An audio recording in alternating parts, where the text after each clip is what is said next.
Akashvani Mumbai.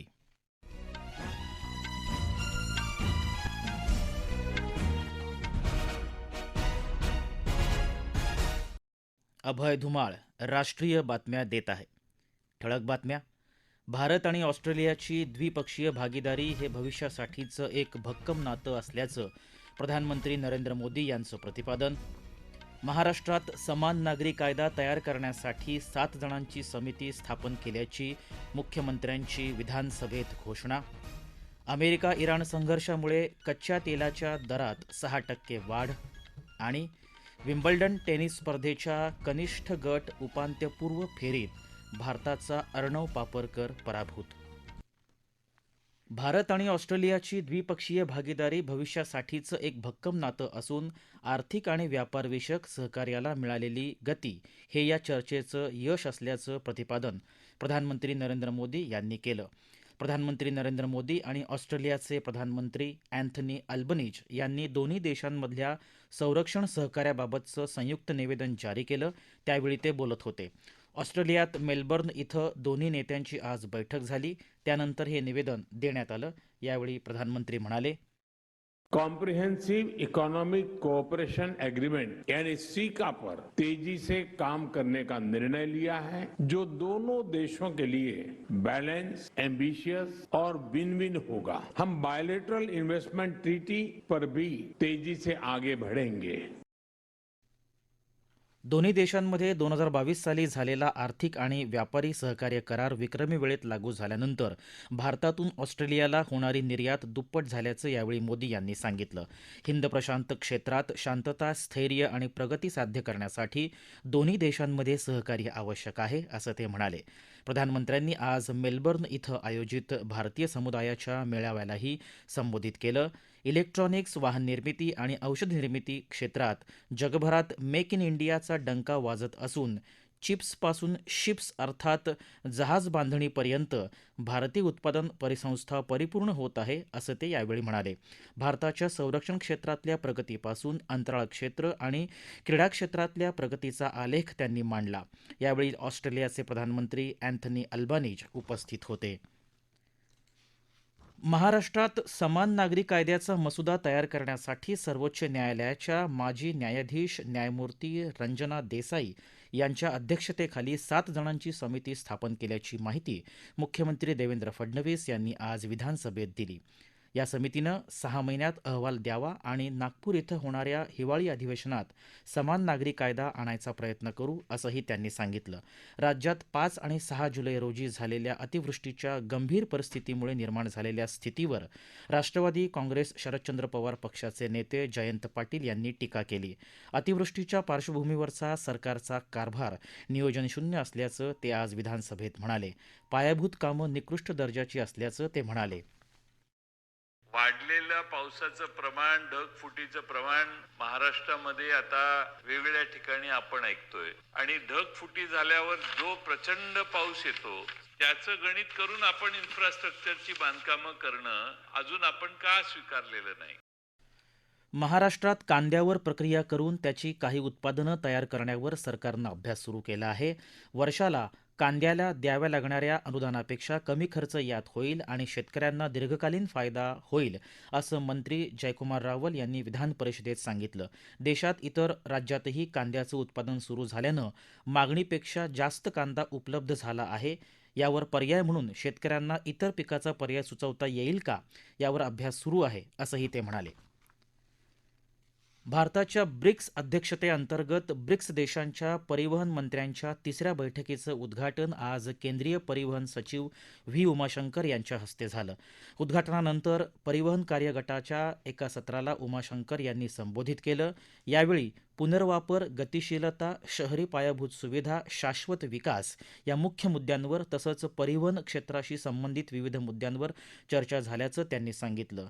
BRICS सदस्य देशांच्या परिवहन मंत्र्यांची मुख्य बैठक येत्या 11 आणि 12 जुलै रोजी होणार आहे. केंद्रीय परिवहन मंत्री नितीन गडकरी या बैठकीच्या अध्यक्षस्थानी असतील. परिवहन, पायाभूत सुविधा आणि आंतरराष्ट्रीय सहकार्याशी संबंधित विविध महत्त्वाच्या विषयांवर या बैठकीत चर्चा होणार आहे.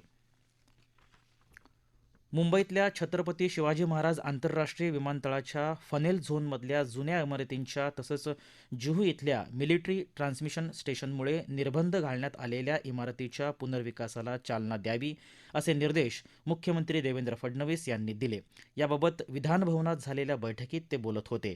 या फनेल झोनमधल्या जुन्या इमारतींच्या पुनर्विकासाला प्रोत्साहन देण्यासाठी महत्त्वाचे बदल केले आहेत अशी माहिती त्यांनी दिली. या राष्ट्रीय बातम्या आकाशवाणीच्या मुंबई केंद्रावरून देत आहोत. आकाशवाणी मुंबईच्या एअर न्यूज मुंबई या इंस्टाग्राम पेजवर तुम्हाला दिवसभर महत्त्वाच्या बातम्या वाचता येतील. राष्ट्रीय बातमीपत्रात आपलं पुन्हा एकदा स्वागत. अमेरिका इराण संघर्ष तीव्र झाल्यानं जागतिक बाजारपेठांमध्ये त्याचे पडसाद उमटले आहेत. अमेरिकेचे अध्यक्ष डोनाल्ड ट्रम्प यांनी इराणसोबतचा युद्धविराम संपुष्टात आल्याचं जाहीर केल्यानंतर कच्च्या तेलाचे दर वाढले आहेत. ब्रेंट क्रूडचे दर 6% जास्त वाढ नोंदवत प्रति बॅरल $78.80 पर्यंत पोहोचले आहेत. तर अमेरिकन कच्च्या तेलाच्या दरातही वाढ होऊन ते प्रति बॅरल $75 पर्यंत गेले आहेत. अमेरिकेनं आज बुशेर अणुऊर्जा प्रकल्पाजवळ हवाई हल्ला केल्याचा दावा इराणनं केला आहे.